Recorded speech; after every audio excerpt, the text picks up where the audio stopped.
అనగా బ్రహ్మ జ్ఞానమును తెలుసుకునే ప్రయత్నం చేద్దాం. సాధకులకి ఇది ఎంతో అవసరపడుతుంది అని ఆశిస్తూ జై గురుదత్త. సర్వం శ్రీ సద్గుణార్పణమస్తు. ధన్యవాదాలు.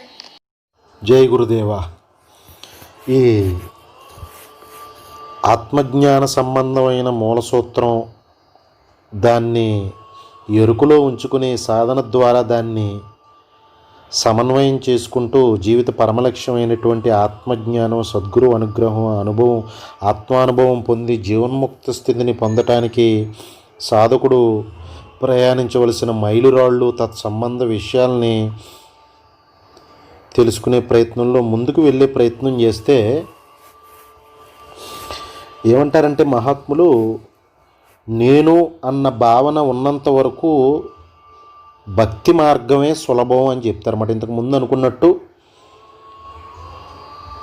సాధకుడు మనుష్య జన్మ తీసుకుని వచ్చిన జీవుడు సాధన ద్వారా తరించడానికి కర్మ, భక్తి, ధ్యాన, జ్ఞాన మార్గాలు ఈ దేన్ని ఆచరించినా తన సంస్కార బలాన్ని బట్టి అవి గమ్యం చేరుస్తాయని అనుకున్నాం. కానీ నిశితంగా గమనిస్తే నేను అనే భావన ఉన్నంత వరకు మహాత్ములు అనుభవపూర్వకంగా చెప్పే మాట ఏంటంటే భక్తి మార్గం మేలు చేస్తుంది అని చెప్తున్నారన్నమాట. ఆ భక్తి మార్గాన్ని అవలంబించడం మూలానే ఆ చిత్తశుద్ధికి కావలసిన వనరులన్నీ భక్తి మార్గంలో ఆ సాధకుడికి లభించి చిత్తశుద్ధి పొంది పరిణితి చెంది జ్ఞాన మార్గం వైపు అడుగులు పట్టడానికి ఎంతో మేలు చేస్తుంది. నేను అనే భావన ఉన్నంత వరకు భక్తి మార్గాన్ని అంటిపెట్టుకుని ఉండటం మూలానే అని చెప్తారన్నమాట. అలాగే నేను అన్న భావన ఒకసారి నశించి అద్వైత స్థితి అవగాహన కలిగి అనుభవం అయిన తర్వాత జ్ఞాన మార్గం ఎంతో మహోత్కృష్టమైనటువంటి జ్ఞాన మార్గం కరతలామలకం అవుతుందని చెప్తారన్నమాట. అంటే అరచేతిలో ఉసిరికాయ అవుతుంది జ్ఞాన మార్గం. ఎప్పుడు నేను అనే భావన నశించి అద్వైత స్థితి అనుభవం అయినప్పుడు జ్ఞాన మార్గం కరతలామలకం అన్నమాట అటువంటి మహాత్ములకి. అప్పటి వరకు జ్ఞాన మార్గం అనేది ఎంతో కష్టతరమైన మార్గం. అది జన్మాంతరాల సాధన ద్వారానే, సద్గురు అనుగ్రహం ద్వారానే అటువైపు అర్హత లభిస్తుంది అన్నమాట జ్ఞాన మార్గం వైపు. అప్పటి వరకు అంటే నేను అనే భావన ఉన్నంతసేపు భక్తి మార్గం సాధకుడికి ఎంతో మేలు చేస్తుంది. అంటే భక్తిని అవలంబించాలని చెప్తారన్నమాట. అంటే ఏంటంటే నేను అనే భావన అంటే విషయాసక్తి, అంటే కోరికలు వలయంలో విషయాసక్తి ఉన్నంతకాలం దాసోహం అనే భావన, అంటే భక్తి భావన అంటే దాసోహం భావన అన్నమాట, ఎంతో మేలు చేస్తుంది. భక్తి భావన, భక్తి మార్గం ఉపయోగం అని ఎందుకు చెప్పారంటే భక్తి మార్గంలో జీవుడు సాధకుడు యొక్క భావన ఎలా ఉంటుందంటే దాసోహం, నేను నీ దాసుణ్ణి అనే భావనలో ఉంటుందన్నమాట భక్తి మార్గం సాధన. అని నేను అనే భావన ఎప్పుడైతే నశించి విషయాసక్తి లేకుండా బ్రహ్మాసక్తి ఉన్నవాడు భావన ఏ విధంగా ఉంటుందంటే సోహం భావన కలుగుతుంది అన్నమాట. సోహం భావం ఎందు ఉండగలిగే సమర్థత్వం వస్తుంది అన్నమాట వాడికి. ఎప్పుడు నేను అనే ఆ భావన అంటే అహంకారం, నేను అనే మూలతలంపు అహంకారం నాశనం జరిగినప్పుడు వాడికి సోహం భావం ఎందు ఉండగలిగే సమర్థత్వం వస్తుంది. కానీ అప్పటి వరకు దాసోహం భావనతో భక్తి భావనతో సాధకుడు సాధన కొనసాగిస్తే మేలు అని చెప్తారన్నమాట మహాత్ములు అనుభవపూర్వకంగా. అంటే దాసోహ భావం అంటే దాసోహం భావన అంటే కర్మ భక్తి మార్గం అని సమన్వయం చేసుకోవచ్చు అన్నమాట. కర్మ భక్తి ధ్యాన మార్గాల్ని దాసోహం భావనతో అవలంబిస్తాడన్నమాట సాధకుడు. అలాగే జ్ఞాన మార్గంలో సాధకుడు సోహం భావంతో ఉంటాడన్నమాట. సోహం అంటే అహం బ్రహ్మాస్మి, అయమాత్మ బ్రహ్మ, ప్రజ్ఞానం బ్రహ్మ అనే భావన మాట సోహం భావం అంటే. దాసోహం భావన అలా కాదు, అది ద్వైత భావన. కానీ ఉన్నత భావన, అహంకారం ఉండదు. అహంకారాన్ని నశింపచేసుకుంటానికి తండ్రి నేను నీ దాసుణ్ణి అని భక్తి భావనతో సాధన కొనసాగిస్తారన్నమాట. తద్వారా జ్ఞాన మార్గం వైపు అడుగులు పడి అహంకారం నశించి ఉన్న ఏకాత్మ పరబ్రహ్మ చైతన్యమే తనలో అంశగా ఉందని, ఇంకో రకంగా మాట్లాడుకుంటే తానే అదని సోహం భావనకే అనుభవపూర్వకంగా వస్తాడన్నమాట సాధకుడు. అంటే ఏంటంటే కాస్త నిశ్చితంగా గమనిస్తే సముద్రాన్ని, ఈ మహాసముద్రాన్ని వర్ణించే ప్రయత్నంలో దాన్ని ఒక వ్యక్తులు దాన్ని వర్ణించవలసి వస్తే దాన్ని ఎలా వర్ణించడం మొదలెడతారంటే దాని సముద్రం యొక్క అలలు, దాని రంగు, దాని యొక్క జోరు, అలల యొక్క జోరు, ఇలాగా వర్ణించగలుగుతారు. సముద్రం యొక్క వర్ణన చేయవలసి వస్తే ఇది సముద్రాన్ని పూర్తిగా వర్ణించినట్ట కాదని చెప్పవలసి ఉంటుంది అన్నమాట. ఎందుకంటే తన కళ్ళకి కనపడుతున్న విషయాలు, అంటే సముద్రం యొక్క అలలు, వాటి యొక్క జోరు, సముద్రం యొక్క రంగు, దీనిని ఆధారం చేసుకుని వర్ణించే ప్రయత్నం చేస్తాడు. మహాసముద్రాన్ని ఎవరన్నా వర్ణించవలసి వస్తే కవులు వీళ్ళు, కానీ దాని అర్థం సముద్రాన్ని పూర్తిగా అర్థం చేసుకుని దాని యొక్క వర్ణన వాళ్ళు ఇచ్చినదే అదే సముద్రానికి వర్ణన అని చెప్పడం సాధ్యం కాదు. అది తప్పు అవుతుంది అన్నమాట. ఎందుకంటే మహాసముద్రంలో మనకి తెలియని, వర్ణించలేని లోతులు, ఎన్నో రహస్యాలు ఉంటాయన్నమాట. వాటిని అన్నిటినీ వర్ణించడం ఎవరికీ సాధ్యం కాదు. అలాగే భగవంతుడు, ఆ మహాచైతన్యం, ఆత్మస్థితి, దానిని వర్ణించడానికి వేదాలు, ఉపనిషత్తులు, పురాణాలు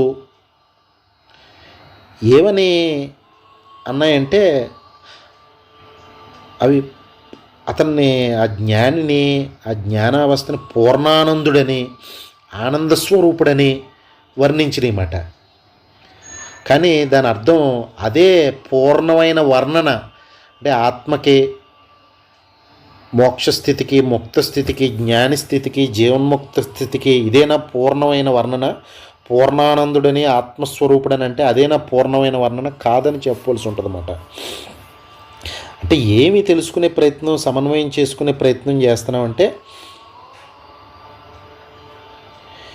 ఈ విద్య, అవిద్య, సుఖం, దుఃఖం, పుణ్యం, పాపం, వీటన్నిటికీ అవతల అతీతుడుగా సాక్షిగా ఉన్న బ్రహ్మం, ఆ మహాచైతన్యం, భగవంతుడు, దానిని వర్ణించే క్రమంలో ఈ దృశ్యమానమైనటువంటి వర్ణనలే మనం చేయగలం తప్పితే అతీతమైన వస్తువు యొక్క వర్ణన చేయటం వేదాలకే సాధ్యపడక సచ్చిదానందం అని చెప్పి విడిచిపెట్టడం జరిగిందన్నమాట. అందుకని మనం ఈ కర్మభక్తి ధ్యాన మార్గాలు, తద్వారా చేసే దాసోహం సాధన పూర్ణమైనది కాదని, ఈ కర్మభక్తి ధ్యాన మార్గాల ద్వారా దాసోహం భావనతో సాధనను కొనసాగించి జ్ఞాన మార్గానికి సద్గురు అనుగ్రహాన్ని పొంది సోహం భావనను పెంపొందించుకుని ఆత్మస్థితిలో నిలబడగలిగే సోహం స్థితి అనుభవైకం చేసుకోవాలని చెప్పి గ్రహించాలన్నమాట. కాస్త ఈ సాధనలో ఎంతో జాగరూకతతో వ్యవహరించవలసి ఉంటుంది సాధకుడు.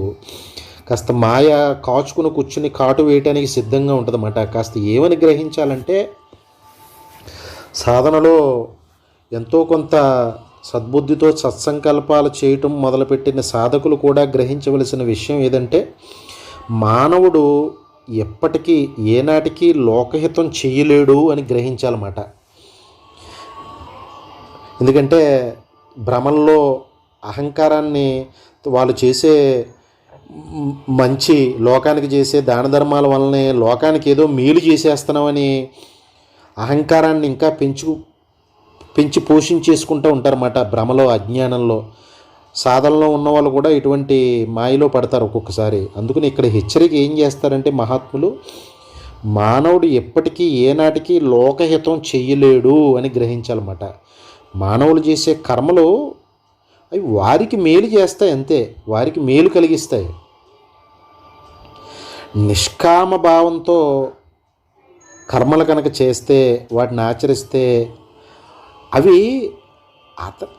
అది అతను చేసిన వాడికే మేలు చేస్తాయి. ఏ విధంగా అంటే చిత్తశుద్ధికి కారణం అవుతాయి అన్నమాట. తద్వారా భగవంతుడి పట్ల ప్రేమ కలుగుతుందన్నమాట. భగవంతుని ప్రేమించగలిగే స్థిరత్వం కలుగుతుందన్నమాట. అప్పుడు ఆ భగవంతుడిని పొందగలిగే అర్హత లభిస్తుందన్నమాట. అంటే ఇక్కడ ఏమి గ్రహించాలంటే, నిశితంగా వాళ్ళు చేసే దాన ధర్మాలు, పుణ్యకార్యాలన్నీ ఏదో లోకానికి మేలు చేసేస్తున్నాయని చెప్పి భావిస్తే అహంకారానికి ఇంకా మేత వేస్తున్నట్టు అని గ్రహించాలన్నమాట. ఏ మానవుడు కూడా ఎంతటి ధనవంతుడైనా, ఎంతటి మంచి మహోత్కృష్టమైన సాత్విక భావాలతో ఉన్న లోకానికి వారు చేసే మేలు ఏమీ లేదు. వాళ్ళు చేసే సత్కర్మలన్నీ కూడా అవి వారికే మేలు చేస్తున్నాయి. ఏ విధంగా అంటే చిత్తశుద్ధిని కలిగిస్తున్నాయని గ్రహించాలన్నమాట. తద్వారా భగవంతుడి పట్ల ప్రేమ భావాన్ని, భక్తి భావాన్ని, దాసోహం భావాన్ని పెంపొందింపజేస్తాయన్నమాట. అంతకు మించి వారు చేసే పుణ్యకార్యాలే లోకహితం చేసేస్తున్నాయని భ్రమిస్తే అహంకారాన్ని పెంచి పోషించుకుంటున్నట్లే, సాధనకు దూరం అవుతున్నట్లే అని గ్రహించాలన్నమాట. మానవుడు ఏనాటికి ఎప్పటికీ లోకహితం చెయ్యలేడు అని గ్రహించవలసి ఉంటుందన్నమాట. ఏ కనపడని దృక్ వస్తువు, చైతన్య వస్తువు ఉందో అన్నీ ఆ మహా చైతన్యమే చేయిస్తుంది అని గ్రహించాలన్నమాట. ఏ మహా చైతన్యం అయితే, ఏ ఆత్మ అయితే, ఏ ఈశ్వరుడు అయితే ఈ సూర్యచంద్రాదుల్ని సృష్టించాడో, ఈ తల్లిదండ్రులను సృష్టించి వారిలో వాత్సల్య భావం నింపాడో మన పట్ల, మహాత్ముల హృదయాల్లో ఈ సాధు భక్తుల పట్ల దయ వారి హృదయ సీమల్లో పెంపొందేలాగా చేశారో, ఈ సాధు భక్తుల హృదయ సీమల్లో భక్తిని మొలకింపజేశాడో, ప్రసాదించాడో ఆ భగవంతుడే లోకహితాన్ని చేయగలడు తప్పితే మానవుడు ఎప్పుడూ లోకహితం చేయలేడని గ్రహించాలన్నమాట విశ్వాసంతో. అంటే లోతుగా నిశ్చితంగా గమనిస్తే సూర్యచంద్రాదులను సృష్టించి తల్లిదండ్రుల మనసుల్లో వాత్సల్యాన్ని బిడ్డల పట్ల నింపి, మహాత్ముల సద్గురువుల హృదయంలో వారు సాధించవలసింది ఏమీ లేకపోయినప్పటికీ సాధకులను ఉద్ధరింపచేయటానికి కావలసిన దయని పెంపొందింపజేశారో, సాధకుల మనసుల్లో భక్తిని దాసోహం భావని మొలకింపజేశారో ఆ మహా చైతన్యం చేయగలదు లోకానికి హితం. మనుషులు ఏమీ చేసేదేం లేదన్నమాట. అంటే కోరికలు లేకుండా కామరహితుడై కర్మలు చేసే వ్యక్తి లోకానికి ఏమీ మేలు చేయట్లేదు, తనకు తానే మేలు చేసుకుంటున్నాడని గ్రహించాలన్నమాట. ఇది మనం సమన్వయం చేసి తెలుసుకునే ప్రయత్నం అన్నమాట. అంతేగాని ఏదో సత్సంకల్పం చేసేసి దాన ధర్మాలు చేసేసి తద్వారా లోకానికి మేలు చేసేస్తున్నాం అని అనుకుంటే అది భ్రమాన్ని గ్రహించాలన్నమాట. లోకానికి మనుష్యుడు ఎప్పుడూ మేలు చేయలేడు. తను చేసే సత్కర్మలు, సత్కార్యాలు తనకే మేలు చేస్తాయి, చిత్తశుద్ధిని ప్రసాదించి అని గ్రహించాలన్నమాట సాధకుడు. చక్కటి ఉపమానం రామకృష్ణ పరమహంస చెప్పేవారు. సాధనలో ఉన్న సాధకుడికి ఉత్సాహాన్ని నింపడానికి. మరి కర్మలో పనులండి, బాధ్యతలండి, ఉద్యోగం అండి, రోగాలండి, ఆసుపత్రులండి, అప్పులండి, వీటి మధ్యన సాధన కొనసాగించడం ఎలాగండి అని చెప్పి నిరుత్సాహపడిపోతూ ఉంటారు. అందుకనే బాబావారు శ్రద్ధ సబూరైన 2 పైసలు దక్షిణ అడుగుతూ ఉండారన్నమాట. ముందుగా సాధకుడు ఇవ్వాల్సిన దక్షిణ ఏంటంటే సద్గురువుకి స్థిరమైన విశ్వాసం అనే దక్షిణ. రెండో దక్షిణ సంతోషము, పట్టుదలతో కూడిన ఓర్పుతో ఉండాలన్నమాట సాధకుడు. అది రెండో దక్షిణ. ఈ 2 పైసల దక్షిణ సద్గురువు కనుక ప్రసాదిస్తే సద్గురువు సాధకుడిని గమ్యం వైపు అడుగులు వేయించి గమ్యం చేరేలాగా చేయటం తథ్యం అన్నమాట. ఇక్కడ ఉపమానం ఏంటంటే కోడలో అత్తగారు అనే ఒక 2 పాత్రలను తీసుకుంటే సహజంగా లోకంలో ఉండే పోకడ ఏంటంటే అత్తగారు కోడలకి ఎన్నో పనులు చెప్తుంది అని, సామాజిక పరంగా మాట్లాడుకుంటే. సాధకుడు, సాధనలో ఉన్న సాధకుడు తనకి సాధన మొదటి దశలో ఎలా ఉంటుంది, సాధన కొనసాగిస్తున్నప్పుడు ఎలా ఉంటుంది, సాధన అంతిమ దశకు చేరుకున్నాక అవస్థ ఎలా ఉంటుంది అని చక్కటి చిన్న ఉదాహరణల సమన్వయం చేసుకుంటంలో భాగంగా ఇక్కడ కోడల్ని సాధకుడు అనుకుంటే, అత్తగారిని భగవంతుడు అనుకుంటే,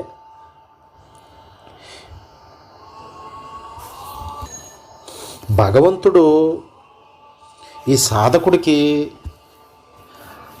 అప్పచెప్పిన కర్మలు అవి ఏమన్నా ఉన్నాయంటే దాంట్లో ఉన్న నిశితమైన అంతర్దృష్టి కోణాన్ని గమనించాలన్నమాట. ప్రారబ్ధ వశాన జీవుడు కొని తెచ్చుకున్న వాసనా సంబంధమైన సుఖదుఖ ఫలితానుభవాన్ని పొందటానికి, మళ్ళీ కొత్త కర్మలు చేసి కొత్త వాసనలు పేర్చుకోకుండా ఉండటానికి భగవంతుడు ఈ దేహాన్ని ప్రసాదించారన్నమాట. మరి భగవంతుడు జీవుడికి దేహం ధరించున్న మనుషుడికి ఎన్నో విధాలైన పనులు అప్పచెప్పారు అని అనుకుంటే అవి ప్రధానంగా తనను తెలుసుకుని జీవిత పరమలక్ష్యమైనటువంటి ఆత్మజ్ఞానాన్ని పొంది జన్మచక్ర పరంపరల నుంచి బయటపడటం అని అనుకుంటే, మరి భౌతిక లౌకిక ప్రపంచంలో కొట్టుకుపోతున్న జీవుడు ఏమంటాడంటే, ఏంటండి కష్టాలు, ఏంటండి నష్టాలు, మాకే ఎందుకండి భగవంతుడిని పరీక్షలు అని. అంటే ఇక్కడ ఏ విధంగా సమన్వయం చేసుకుంటున్నామంటే, కోడల్ని సాధకుడు అనుకుంటే, అత్తగారిని భగవంతుడు అనుకుంటే,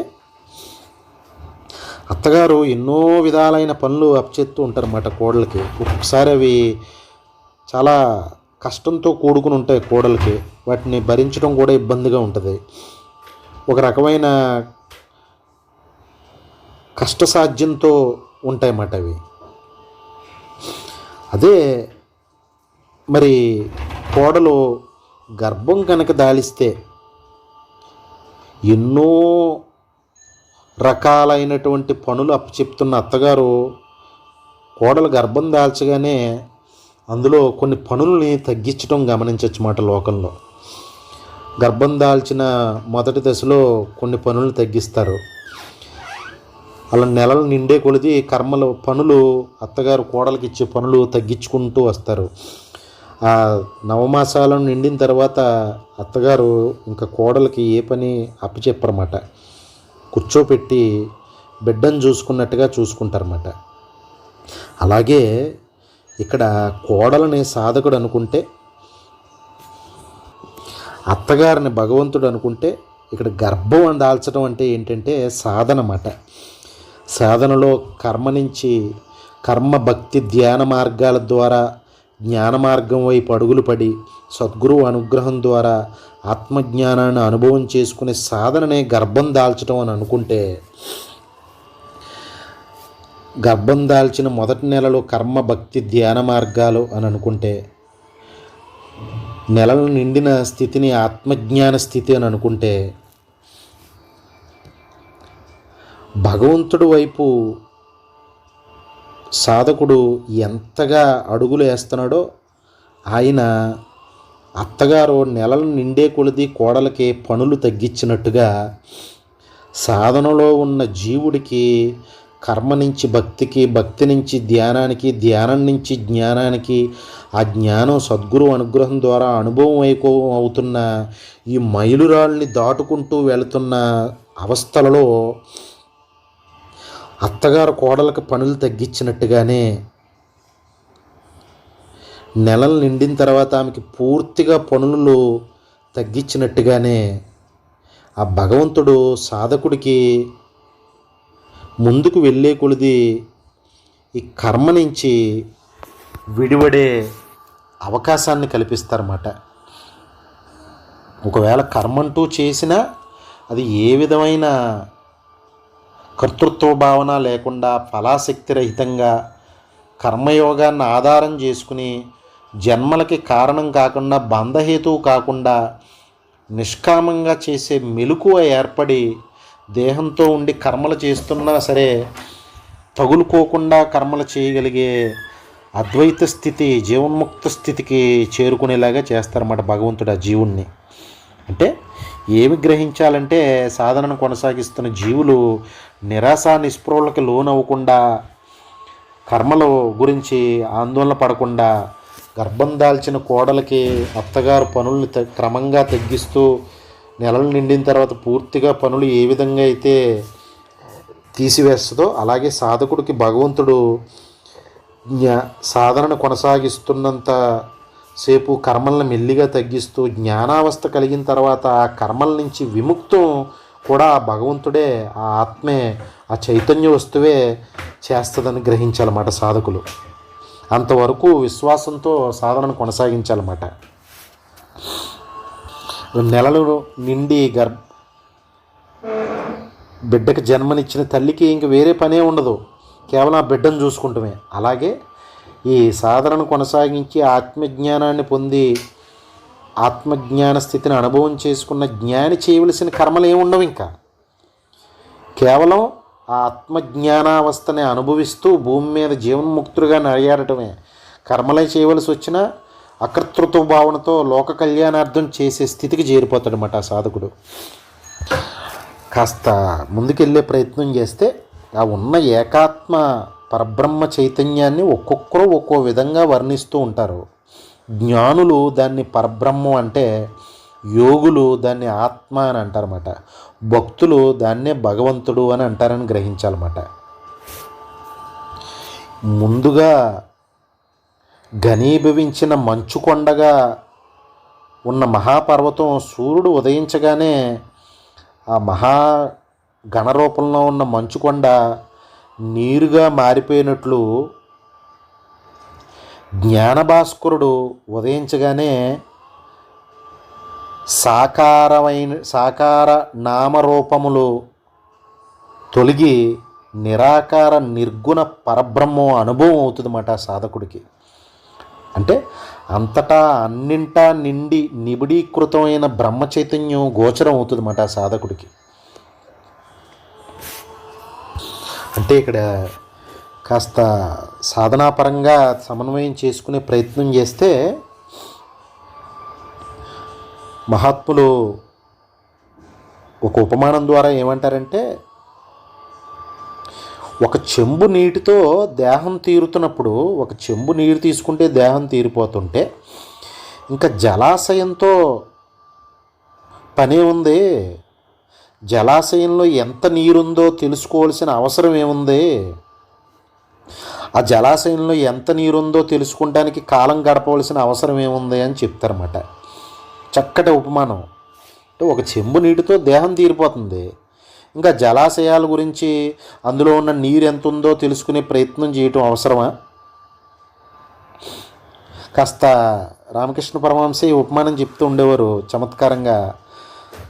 సగం సీసా మద్యం తాగ్గానే మత్తు ఎక్కిపోతే ఇంక వాడికి ఆ సారాయి దుకాణంలో ఎంత సరుకు ఉంది దాన్ని లెక్కించటం, దాన్ని గణించటం ఏమైనా అవసరం ఏమన్నా ఉందా అని.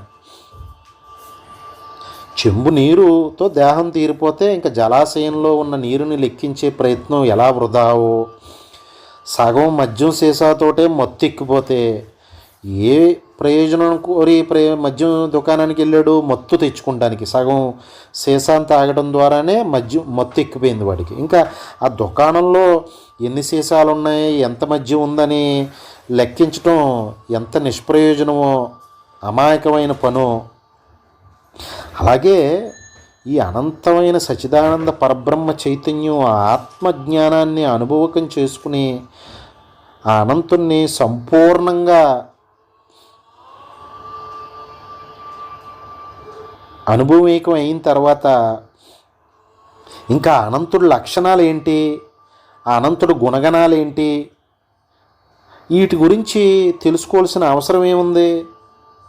అంటే ఎందుకు ఈ విధంగా సమన్వయం చేస్తూ హెచ్చరిక చేస్తూ ఉంటారంటే మహాత్ములు అత్యంత అమూల్యమైన దుర్లభమైన మానవ జన్మ లభించాక మనకు కావలసిన భగవంతుని మీద ప్రేమ పెంచుకుని నిష్కామ భావంతో సాధన చేసి చిత్తశుద్ధిని పొంది సద్గురు అనుగ్రహం ద్వారా ఆత్మజ్ఞానాన్ని పొంది ఆ ఆత్మ చైతన్యమే తనలో ఉందని, తన ఆత్మకు అభిన్నుడని చెప్పి అనుభవపూర్వకంగా జీవన్ముక్తుడుగా ఉండి లోక కళ్యాణార్థం కర్మలు చేస్తూ ఉండటమే తప్పితే లోకంలో పోకడలను గమనిస్తే సాధన పేరు మీద సమయాన్ని వృధా చేసుకుంటూ ఉంటారన్నమాట. ఇందాక అనుకున్నట్టు జలాశయంలో నీరుని లెక్కించటం, మద్యం దుకాణంలో సీసాలను లెక్కించటం, ఇవన్నీ వృధా ప్రయాసలు. ఆ ఆత్మజ్ఞాన స్థితి అనుభవమైన తర్వాత ఇంకా ఏదో సాధించవలసింది ఉంది అని చెప్పి సాధన పేరుని ఈ జ్ఞానశూన్యులైనటువంటి గురువులని చెప్పుకు తిరుగుతూ ఆశ్రమాలు ధన సంపార్జనే ధ్యేయంగా సాధకుల్ని భ్రమింపజేసి కర్మ వలయంలో పడదోస్తున్నటువంటి మాయలో పడకూడదు అని హెచ్చరిక చేస్తూ ఉంటారన్నమాట మహాత్ములు. అంటే కాస్త ఇంతకుముందు చెప్పుకున్న విషయాన్ని సమన్వయం చేసుకుంటే విషయాసక్తి, విషయరక్తి ఉందంటే దాని అర్థం దేహబుద్ధి ఉందని. అప్పుడు ఇంతకుముందు అనుకున్నట్టు దాసోహం భావనతో ఉండటం అనుకూలం. అంటే కర్మ మార్గం, భక్తి మార్గాన్ని అవలంబించడం శ్రేయస్కరం అన్నమాట. అలా కాకుండా విషయ విరక్తి ఎప్పుడైతే కలిగిందో, ఆత్మబుద్ధి కలిగిందో, వాడు సోహం భావానికి అర్హత పొంది సోహం భావంలో ఉండటం సాధ్యపడుతుంది అన్నమాట. అదే జ్ఞానయోగం. అంటే సంసారిని చూసుకుంటే కాస్త సమన్వయం చేసుకునే ప్రయత్నం ముందుకు వెళ్ళి సంసారాన్ని అంతరముగా త్యజించాలి సాధనలో. ముందు అనుకున్నాం మనం, కుటుంబాన్ని వదిలిపెట్టి, కర్తవ్యాన్ని వదిలిపెట్టి ఎక్కడో పారిపోతే లభించేది కాదు జీవిత పరమలక్ష్యం ఆత్మజ్ఞానం అని.